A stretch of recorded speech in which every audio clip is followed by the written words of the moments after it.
আমাদের গৌরে লোরে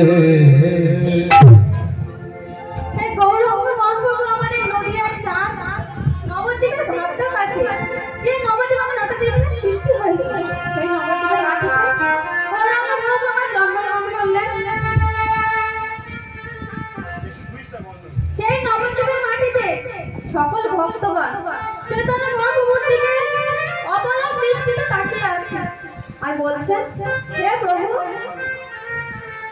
প্রত্যেক দিনের ন্যায় আজ আমরা একটি সুন্দর লীলা শ্রবণ করব বলে আপনার মুখপত্রের দিকে তাকিয়ে আছে। গৌরাঙ্গ মহাপ্রভু আমার প্রত্যেক দিন লীলা শ্রবণ করাতে, গৌরাঙ্গ মহাপ্রভু আমার দুটি করে লীলা শ্রবণ করাতে, এক হলো অন্তরঙ্গ ভক্ত আর এক হলো বহিরঙ্গ ভক্ত। অন্তরঙ্গ ভক্ত কারা? অন্তরঙ্গ ভক্ত হলো পঞ্চতত্ত্ব। পঞ্চতত্ত্ব কারা? না, এরা আগে যারা ছিল এরাই তারা। এরা কারা? সে আছে যিনি দাপরের শিব, দাদা নিত্যানন্দ যিনি দাপরের বলরাম, চৈতন্য মহাপ্রভু তিনি স্বয়ং কৃষ্ণ, বাম দিকে আছে গদাধর যিনি রাধাভাবে বিবাহিত, আর কে আছে শিবাল যিনি দাপরের নরদময়।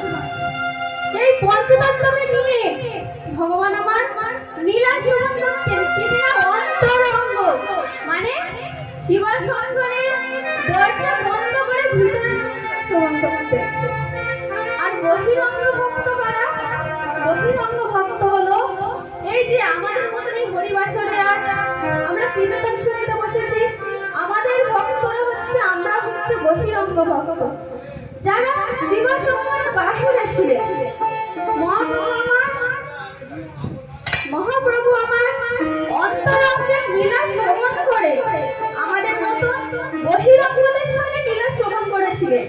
কি লীলা? অন্তরঙ্গ ভক্ত শোনে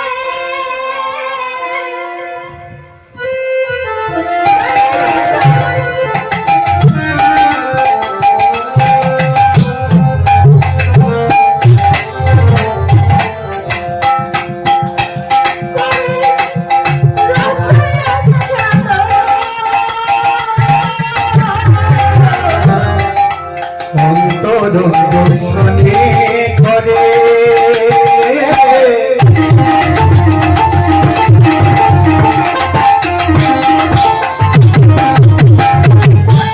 রস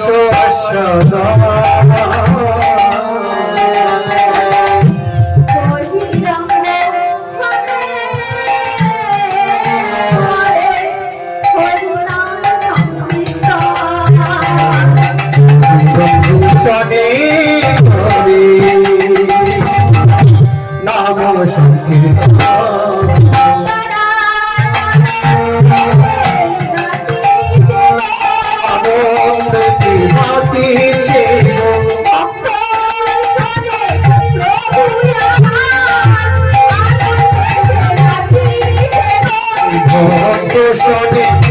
প্রভু আমার